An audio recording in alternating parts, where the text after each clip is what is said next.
situation, but he didn't allow the situation to get at him to stop his purpose. Amen. You hear what I'm saying?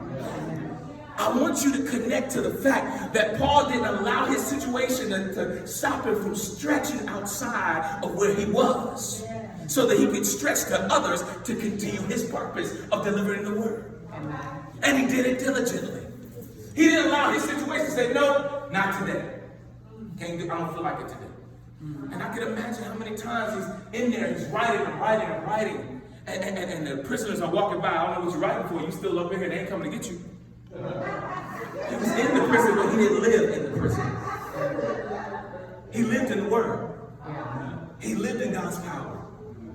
That's why it's so awesome when he goes on, he says, all things work to the good of those that love the Lord. I want you to know that even though you may be going through something that's pressing you, going through something that way you don't fully understand it, where you've done everything right and it's still not working out, you have purpose, and God has called you to do this thing, and he will see it through until the day of the Lord Jesus Christ. He is that God. You need to walk out on purpose. Stand on purpose. Tell the devil, I got you. You got my facts. You done checked everything off, and everything I did wrong, I get it. But I got purpose. So my facts can't stop my purpose. And sometimes you got to learn how to identify with who you are and not who you were. Come on. Too many times we identify with who we were and not who we are. And because we tell ourselves they won't accept the new me. They won't accept that I changed. I don't lie no more. I don't steal no more. They won't accept those things. But God has accepted it. He says in Proverbs 27:21, he says the crucible for silver and the furnace for gold. But people are tested by their praise. If you got nothing to praise God for, then maybe you don't have the right test. Come on. And maybe because of all the situations that you do go through, and if you notice, if you just look back, your praise has increased. Nobody has to prime you. Music don't have to play. You're praising God. You're giving God glory and thanks. Why? The situation that you went through or had to go through pushed you to praise. And so if you subtract the situation, you don't gain the praise. Oh, you do. It's not hard math, folks. If we say we don't want the pain, but yet we got the healing in the process of having the pain, you can't just take away the pain and without taking away the healing. How far can you stretch? If we take everything at face value and we don't ask God, say, Lord, show me what's in me. Show me what's in me, Lord. If we don't really reach and stretch within ourselves, how can we expect others to stretch? Because when you expect people to stretch to just where you came, then what you're doing is giving them a limited perspective of what God can do. Amen. You give them a limited perspective and you say, well, I made it here. You might not make it past here, but you can make it here. But if you introduce them to God in you, if you introduce them to the Lord that you serve and you worship, then maybe God will open up.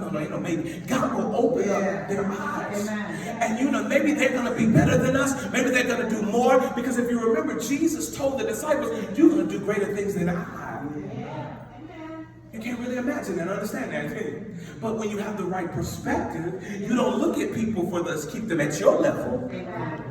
You want people to be prosperous. When you have when you're able to stretch, I don't need to limit you to what I was able to do in school. I want you to get 2 degrees. When you have the proper perspective to stretch, I don't want you to just become a millionaire. You can become a billionaire. And when you have the right perspective, you change the atmosphere by your praise and your understanding of that God has no limitation. You change that atmosphere. But when you limit exposure, for God has given you people to govern, and you limit that exposure to Christ, then they only have your perspective. They have your understanding. And God didn't tell you to do that. He told you to stretch. He told you, I tell you what, all things work to the good of those that love the Lord and are called according to his purpose. What does that mean? All things, which means I can't just tell you about the bad things that I have. We do that. Amen? We do that. We tell people about the negative situations that we have encountered. But do you run that person down and tell them that God brought you out? Yeah. Or sometimes we just tell people, hey, we're blessed, and so blessed, I'm so blessed, I'm so blessed, and so blessed. And they just hear blah, blah, blah, blah, blah, blah, blah, blah, blah. Right? But sometimes God, the Holy Spirit is so awesome because it will cause you, if you trust Him, if you lean Him and not to your own understanding, He will cause you to say, wait a minute, I was right where you were. Yeah. And I was ready to give up too.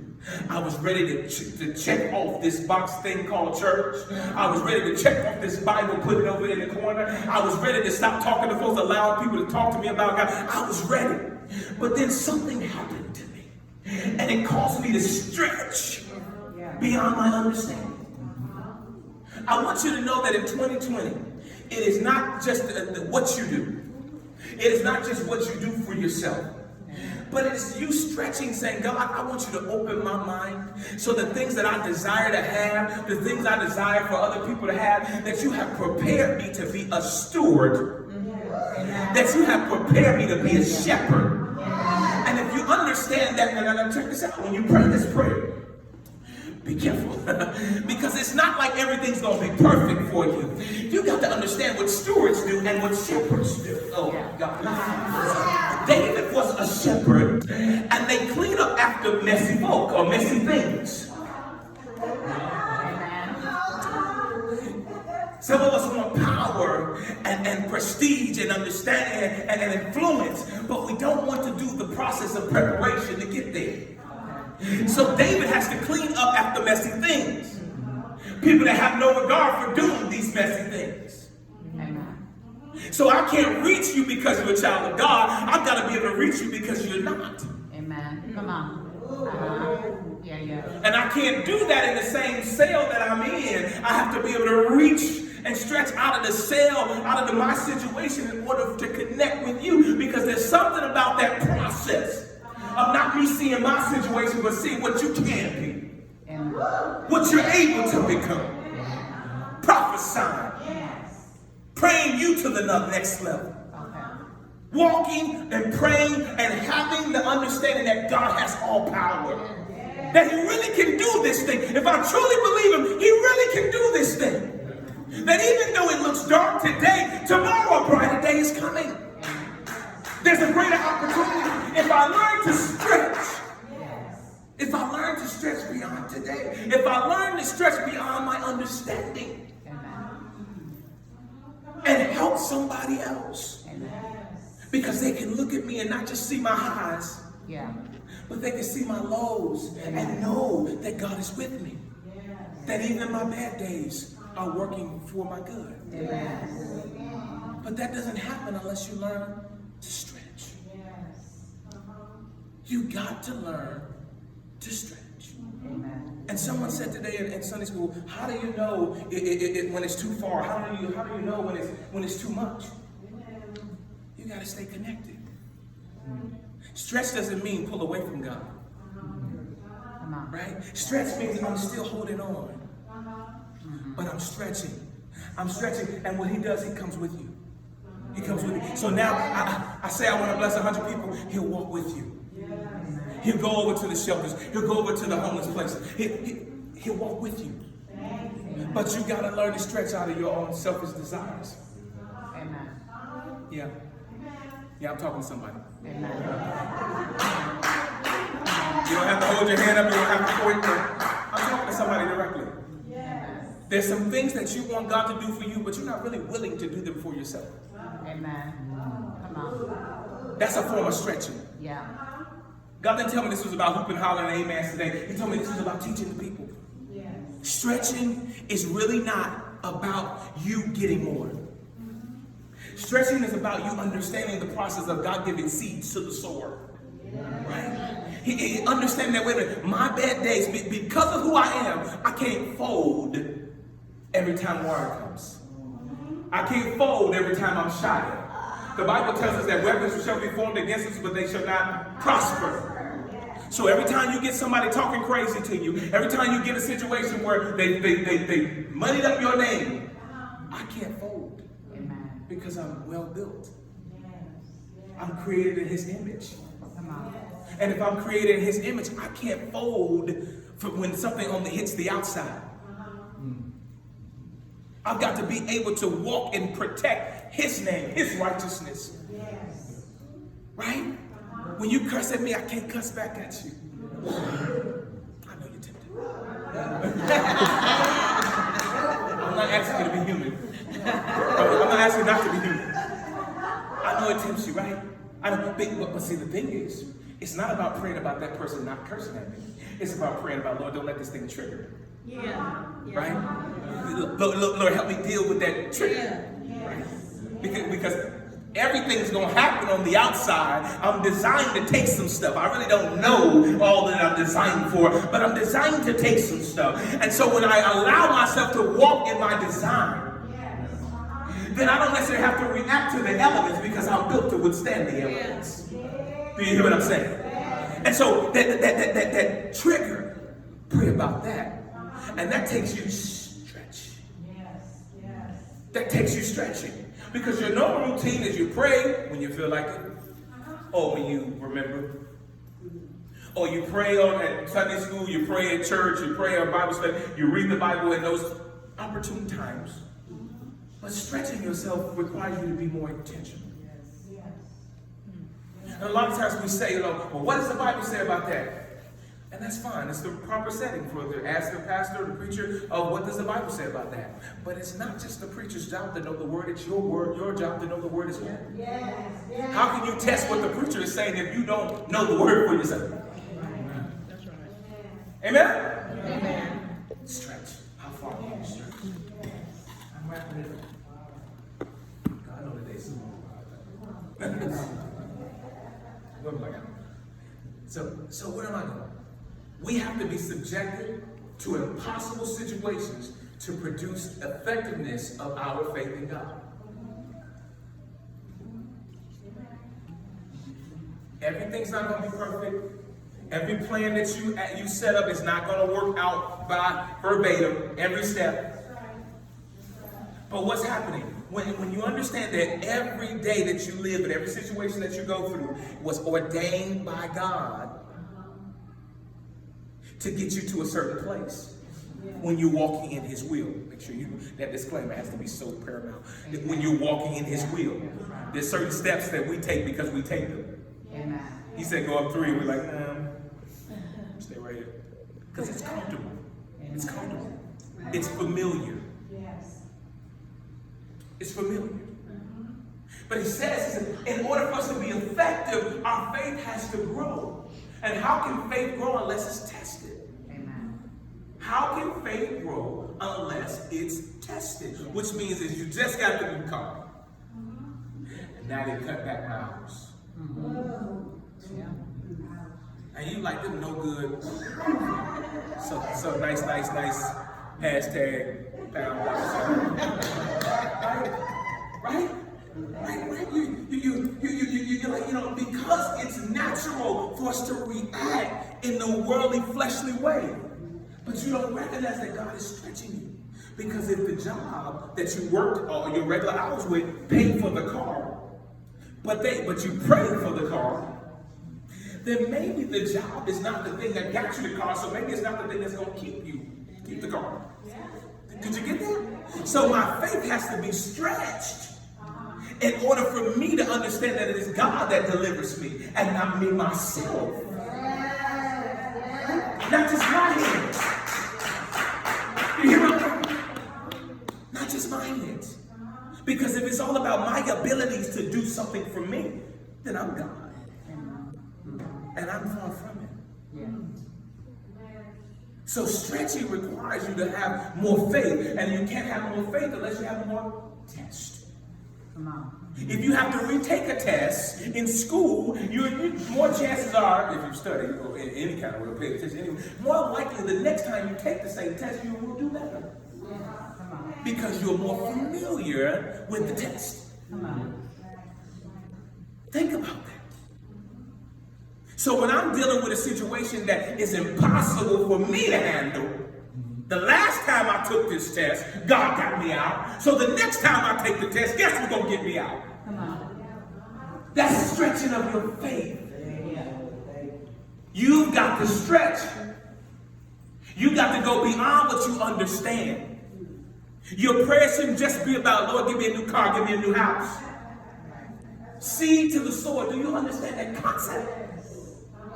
If I am blessed to give, then I am blessed. Let me stop right here. I am blessed. If I am blessed to give, I am blessed. If I am blessed to give, I am blessed. If I am blessed to give, I am blessed. I'm covered in my desire to cover others. Stretch. Stretch. Stretch. Stretch. How far are you willing to stretch in order to receive the promises of God? And so the thing is, so I love the fact that he doesn't just leave it in this ABC Christian faith thing where you pray, you go to church, and you give. I love the fact that he doesn't do that. Turn it around 10 times and you're going to have a new house by Friday. I love that he really doesn't do that. Because he causes you to actually be in this life.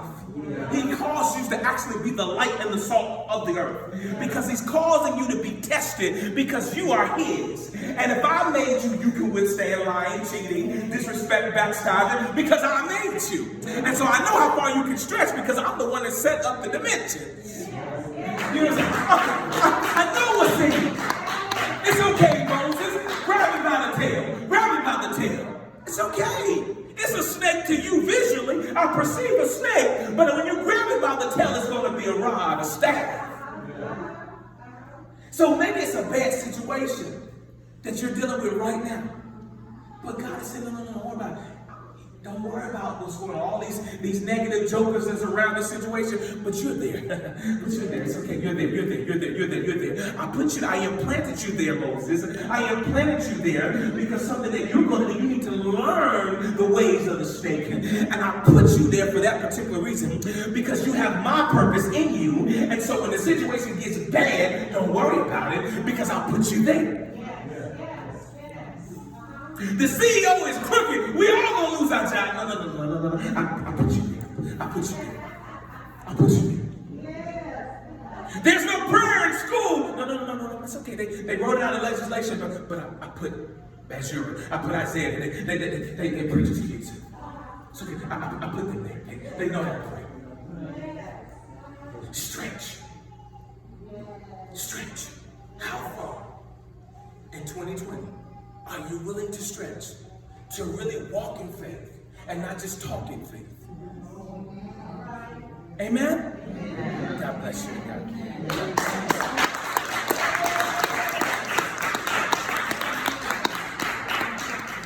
Hallelujah. I really care about where we're going in this level of influence in terms of the church. I don't know if you're aware of these statistics, but there's about 1,500 preachers that leave the pulpit every month. 1,500. The Bible says that a man that puts his hand to the plow and looks back is not fit for the kingdom. Yeah. I'm not judging those individuals because I don't know their situations. But all I'm saying is, in this walk, you're going to need each other. We need each other. God has not designed us to be loners. We need each other. And you got to be willing to stretch beyond your comfort zone. But I don't want to talk to them about that because I don't know how they're going to react. If God is giving you a word for somebody, and not your soap opera running to tell everybody's business, not that. No, I'm not talking about that. But if he's giving you a word for somebody, and you're connected, and he's giving you the discernment to share that word could save their lives. That word could change their situation. But your willingness to stretch, it solidifies who God is and his righteousness. People don't need to just see you going to church. They need to see you doing everything unto the Lord, even at your job, even at the PTA meeting, even at the water fountain, even at the grocery store. Stop waiting for somebody else to tell you should be nice. Or kind. I prefer kind. Stop waiting. Stretching to the point where you're all stressed out and that's just who they expect you to be. Did you miss that? Stretch into the point where you're all stressed out and that's just who they expect you to be. They're not surprised when you do something good because that's who you are. That's what we always see. I never went to church, but I know this lady that she always takes care of the kids. She's always nice to the kids. She's always taking care of the kids. And I don't know if she's what church she goes to, but I like her and I like her spirit. So now they grow up, I'm going to take care of the kids too, mama. Because you're sharing with them their purpose, right? You share with them that purpose. You're not guarding. You're not saying, this is mine. You're sharing with them that purpose. And when you stretch and share your purpose with the world, all things work to the good of those that are called.